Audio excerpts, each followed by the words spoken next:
about our country. Washington is out of touch. We're here to say enough is enough, and to demand that Representatives Yoder and Jenkins end tax giveaways to corporations and to the rich, and work with us to revitalize our communities and create jobs that work for all people.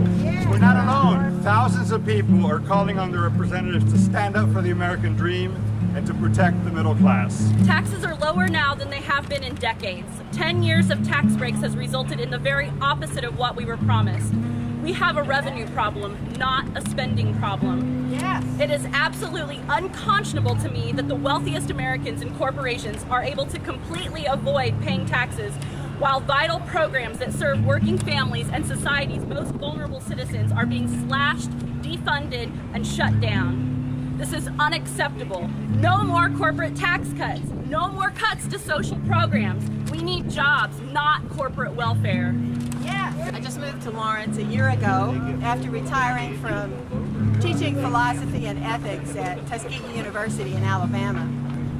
You know, the founder of Tuskegee said something very important that was a guideline for all of us there, and that is, cast down your bucket where you are. I think where we are now is in the midst of an enormous crisis in ethics. The larger social ethical issue, the ethics of politics, is one that we need to look at. We have the ethical responsibility, not just our leaders. We have to participate, get out on these corners and yell and scream. I'm here because I'm very concerned about our country, and this is the greatest country in the world, and I think that that's why we're all here, is because we care about it. The country that provides opportunities for all of us here needs to be paid back. Government is not the enemy, it's our partner in business and in life. And so for the same government that allows these big businesses to flourish and to do as they wish, those businesses need to pay the government back for that freedom.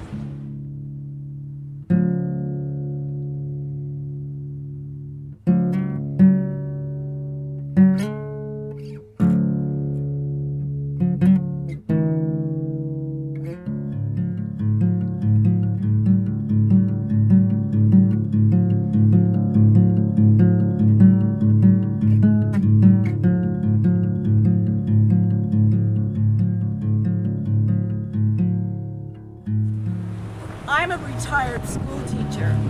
My husband and I are living on Social Security, a small pension in our savings.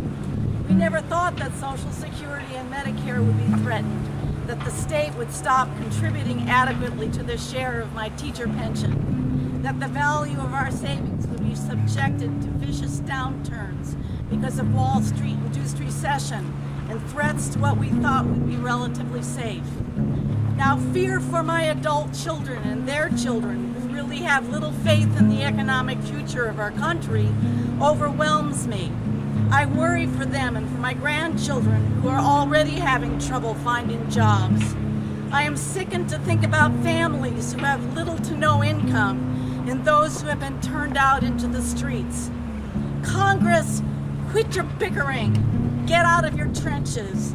Get on with the work of making our country healthy again. What we need are more jobs right now. Yes, More jobs. If that means closing tax loopholes for people and businesses that have the resources, do that as soon as possible. Yes. If it means choosing between stockholders and folks who can't afford to buy stocks, consider it wisely.